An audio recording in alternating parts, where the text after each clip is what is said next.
When Lily opened her eyes, it wasn't the beeping machines or the pain in her head that stood out.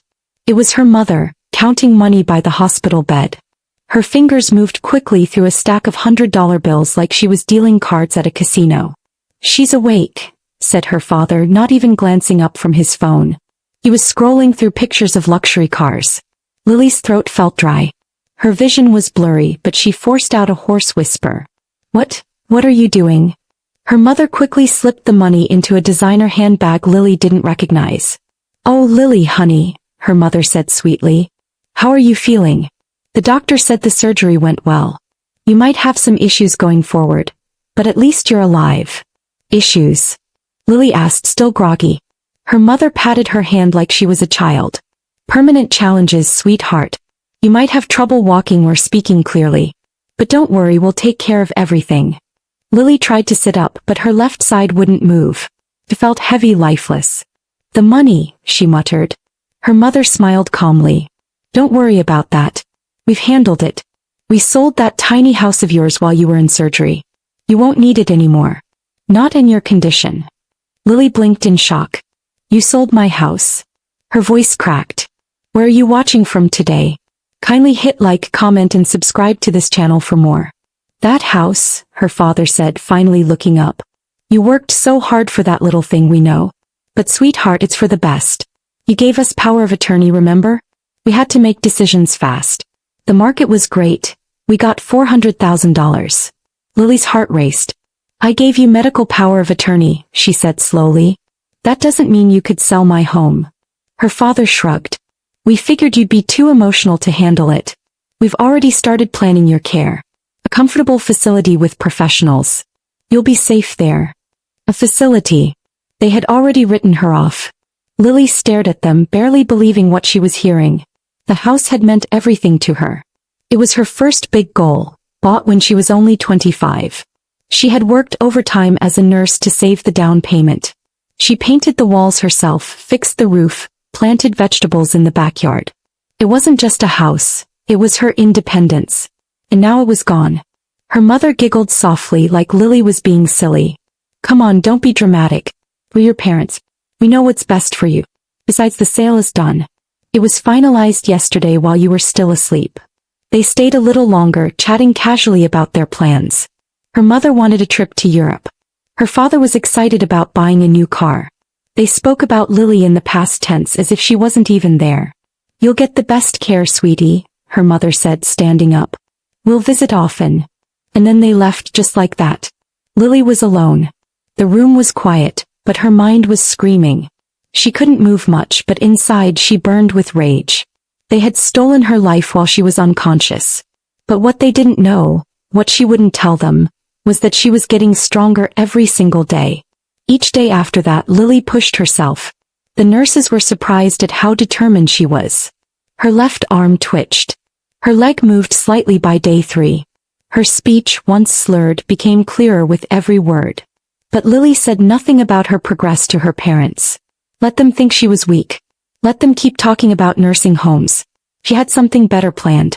When her best friend, Mia, a real estate lawyer, walked into the hospital room on day 5, Lily nearly cried. "You look better than I expected," Mia said gently. "Tell me everything." Lily told her everything. From the money to the house sale. Mia's expression darkened. "They forged documents," she said firmly. "Medical power of attorney doesn't give them the right to sell property. That's fraud, Lily. Serious fraud." "I know," Lily said quietly. "But there's something else I need you to check." She handed Mia a folded piece of paper with an address scribbled on it. Mia read it and blinked. "This is your parents' house?" Lily nodded. "The one I grew up in. They think they inherited it from my grandma." Mia tilted her head. "They didn't." "Not exactly," Lily said. "Grandma didn't trust them. Before she died, she told me the truth. The house was placed in a trust. I'm the sole beneficiary. I inherited it on my 30th birthday, 6 months ago." Mia's eyes widened. "So they've been living in your house, not theirs?" Lily nodded again, her lips tight with pain. "Grandma let them believe they'd inherited it free and clear. But all they really signed was a lease. A rent-free lease. And there's a clause: if they breach family trust, the lease ends." Mia laughed softly, impressed. And selling your house behind your back while you were in brain surgery? That definitely counts as a breach. Lily managed a weak smile. That's what I thought too. For the first time since she woke up, Lily felt like she had power. He just needed to be patient. And silence was her greatest weapon. The next 2 weeks were the hardest. Not because of the therapy but because Lily had to act like nothing had changed. She pretended to struggle walking even though she was improving fast. She kept her speech slow, her face tired. Her parents visited twice more. Both times they talked about assisted living centers. This one has a garden, her mother said, flipping through glossy brochures. And a therapy pool, her father added. It's very modern. Lily smiled politely and nodded. She never corrected them. But while they planned her future without her, Mia was working behind the scenes, building a fraud case, freezing assets and preparing eviction papers. 3 weeks after her surgery, Lily was discharged. Not to a care home like her parents assumed, but to a hotel room downtown. She needed a base to move around freely. 2 days later, Mia filed the paperwork. The eviction notice was served on a Tuesday. That same afternoon, Lily's phone buzzed 17 times in 1 hour. All from her mother. She didn't answer. Then came voicemails. Her father's voice, angry at first. What is this? An eviction notice? This is our house. Another message, softer but more desperate. Lily, call us. We don't understand what's happening. But Lily understood perfectly. It was finally time for consequences. The next day, Lily sat quietly in the hotel lobby sipping herbal tea. She watched as her parents burst through the entrance, demanding her room number from the front desk clerk. Security intervened before they could get far. That's our daughter, her mother yelled. We just want to talk to her. But Lily stayed seated in the corner, unnoticed, watching them from behind a magazine. She saw it in their faces, panic. Her mother's hair wasn't styled and her father looked like he hadn't slept. Their confidence was cracking. And they had no idea just how bad it was going to get. On Thursday, Mia called with an update. They've hired a lawyer, she said. And? Lily asked. He read through the trust documents. And Lily, your grandmother was brilliant. She left no room for arguments. The lawyer basically told them they're in trouble. Big trouble. Lily let out a long breath. For years her parents had controlled everything. Money, opinions, even Lily's choices. But now the tables had turned. They'll try something else, Lily said. They always do. Mia agreed. Stay calm. We've got the upper hand. And the evidence is solid. Sure enough, Friday came with a different tactic. Lily's phone rang and this time it was her mother, sobbing into the voicemail. Lily, please. We love you. We did what we thought was best. We didn't know if you'd survive. We didn't want to lose everything. That house. It was just money sitting there. He sniffled. You know we love you. But she didn't mention the vacation tickets. Or the car they'd been eyeing. Or the fact that they'd referred to her as helpless more than once. The tears were real, but they weren't for Lily. They were for themselves. On Saturday, Lily drove past the house, her house now. A moving truck sat in the driveway. The front door was wide open and movers were carrying boxes. Her parents were actually packing. A strange mix of emotions filled her chest. Relief, anger, a flicker of guilt. But guilt didn't last long. She remembered waking up to the sound of money being counted. Remembered her mother saying she wouldn't need her house anymore. This wasn't revenge, it was justice. Plain and simple. The next morning, a new number appeared on Lily's phone screen. She almost ignored it, but something in her gut made her answer. Hello, she said cautiously. Lily, her father's voice came through quiet and strained. We're at the Marriott downtown. Can we talk? She paused. Why? Just, please. Against her better judgment, Lily agreed. She met them in the hotel restaurant that afternoon. Her parents looked like shadows of themselves. Her mother's face was bare without makeup. Her father's suit was wrinkled. They looked tired. Defeated. 300,000, her mother blurted out before Lily could sit. That's what's left from the house sale. We'll give it back. Just let us stay in the house. Lily sat down slowly. You sold it for 400, she said. What happened to the rest? Her father looked away. There were expenses, he mumbled. Europe tickets. Some upgrades to the car. They were non-refundable. Lily stared at them for a long time then laughed. It wasn't joyful. It was bitter. You spent my money on vacations while I was learning to walk again? We were stressed, her mother snapped, then caught herself. I mean, we thought you wouldn't need it anymore. Because you thought I'd be brain dead? Lily asked sharply. Her father shifted uncomfortably. They didn't deny it. They couldn't. They had assumed she wouldn't recover. That she'd never know what they did. You sold my home, my independence, because you thought I wouldn't wake up. You planned your future on my silence. Her voice was steady now. No more shaking. No more fear. Just control. Lily pulled a folder from her bag and placed it on the table. Here's what's going to happen, she said calmly. You'll return every dollar. Not just the $300,000. All of it. That means selling the car, canceling the trip, and cashing in whatever you need. Then you'll sign this confession. Admitting to fraud. And after that you're going to leave town. Her mother gasped. Leave? What do you mean leave? Move out. Disappear. Start over somewhere else. If not, I press charges. Her father's voice trembled. You wouldn't. You wouldn't take your own parents to court. Lily lifted her phone. I have recordings, she said. Of you admitting what you did. Of the sale. The forged documents. I have everything. You don't get to play innocent. They sat in silence for a moment. Her mother looked like she might cry again, but there was no use now. Lily wasn't backing down. If I file charges, you'll face prison time, she added. Elder abuse, identity theft, fraud. You'll lose everything anyway. This way you at least keep your freedom. They signed. Of course they signed. People like them, bullies who used love like a leash, always fold when faced with real consequences. It took 3 more weeks for them to come up with the money. They sold their cars, drained their retirement savings, borrowed from whoever would still lend to them. Every single dollar was returned, plus $50,000 in damages, just to keep Lily from pressing charges. By the time it was over, they were gone. The house they once called home now stood empty, waiting for something new. And Lily was ready to fill it with something better than memories. Lily had the house professionally cleaned the moment they left. Every rug scrubbed, every corner dusted. She even brought in a woman who specialized in energy clearing. Sage burned in every room, chasing away whatever bitterness remained. As Lily stood in the doorway of what had once been her childhood bedroom, she didn't feel sadness. He felt freedom. Grandma would have wanted something better for this space. And Lily had an idea. Something bold. Something healing. He called Mia that night. I want to turn the house into a recovery home, Lily said. A place for people like me. People recovering from brain injuries who were abandoned or forgotten. Mia was quiet for a moment. That's incredible, she finally said. You're serious? Completely. I want to name it after Grandma. The Eleanor Hayes House. For second chances. Mia smiled through the phone. She'd love that. Let's make it happen. The planning began immediately. Over the next few weeks, Lily worked harder than ever. She connected with therapists, nurses, social workers. She brought in contractors to add ramps, widen doors, install therapy equipment. Each day she got a little stronger, physically and emotionally.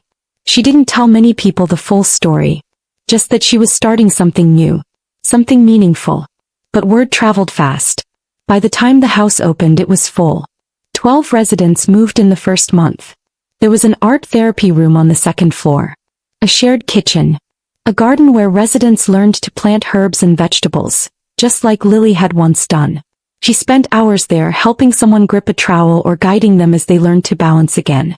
One afternoon, a nurse pointed out the plaque above the door. It's beautiful, she said. Did you come up with the name? Lily nodded. It's my grandmother's name. She always believed in second chances, but only if people actually deserved them. Lily didn't hear from her parents for a while. Until one day her phone buzzed with a message from an unknown number.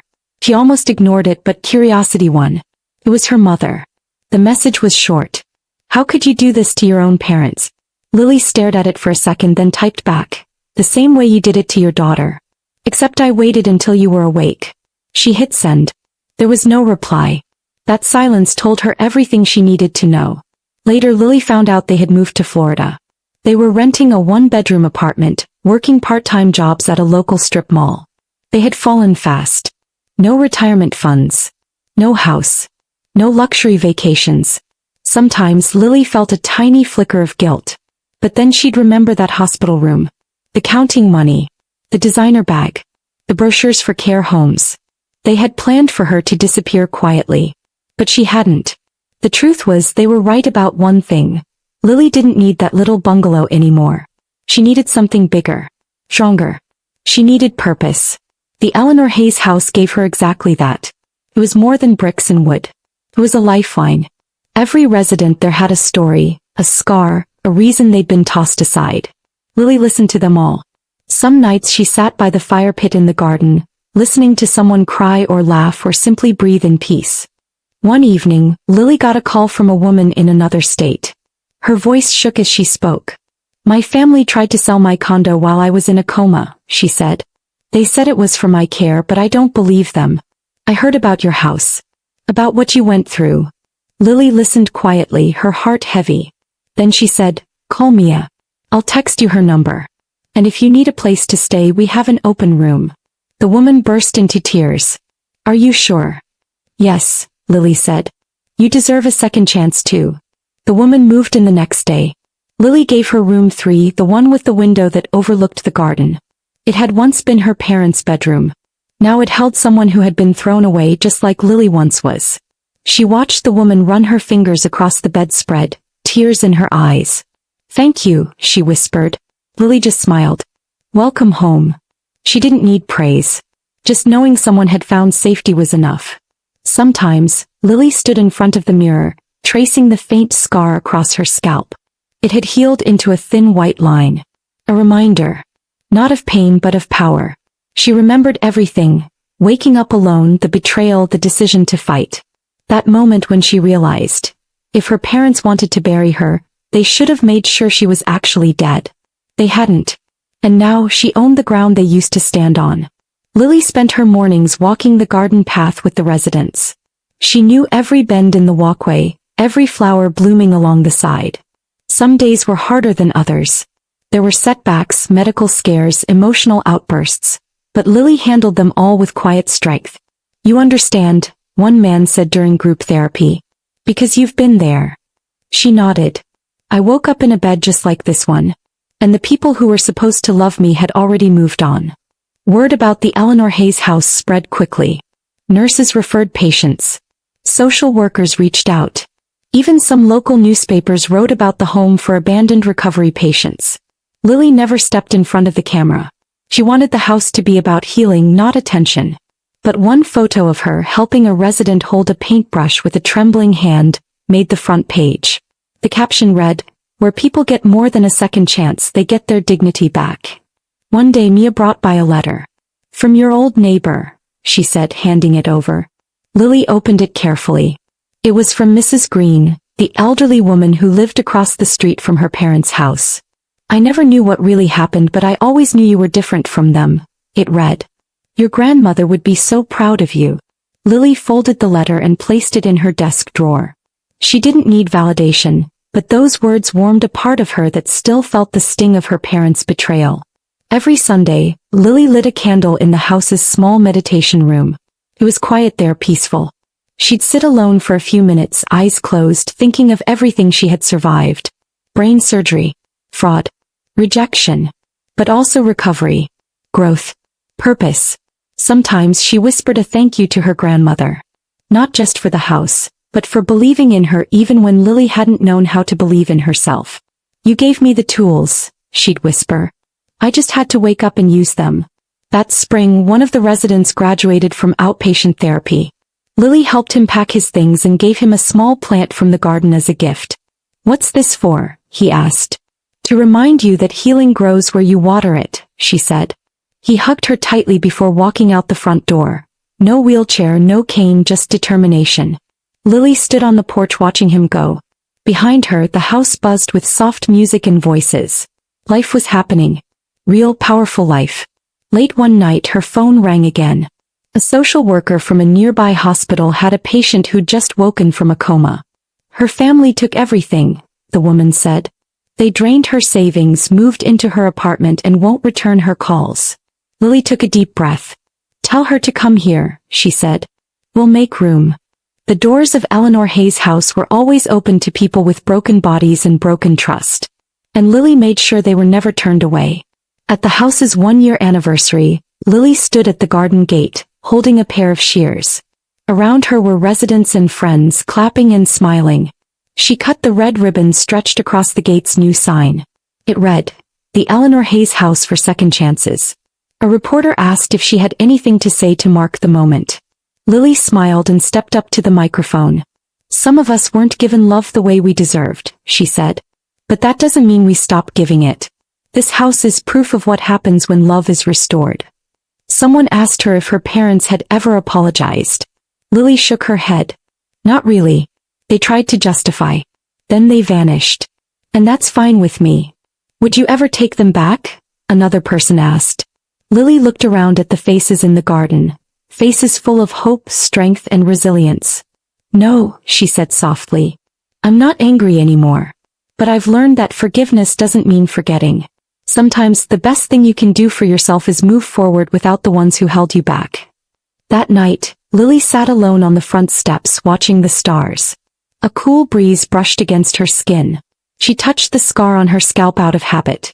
It was almost invisible now, but she didn't want it to disappear. It reminded her of the day her life changed, not because of surgery but because of truth. Her parents tried to erase her future while she was unconscious. But they forgot something important. Lily wasn't just alive. She was awake. And awake people rebuild. Inside the house someone laughed. Another voice called out for help with a puzzle. Lily stood up and went inside. This house, her house, was no longer filled with secrets or shame. It was filled with second chances. And Lily, once left for useless, now stood at the center of it all. Not broken. Not bitter. Just alive and building something beautiful from the pieces they tried to steal. Moral lesson. True strength is rising after betrayal, turning pain into purpose, and creating hope where others left emptiness. Remember to hit the like button, comment and subscribe to this channel for more of this.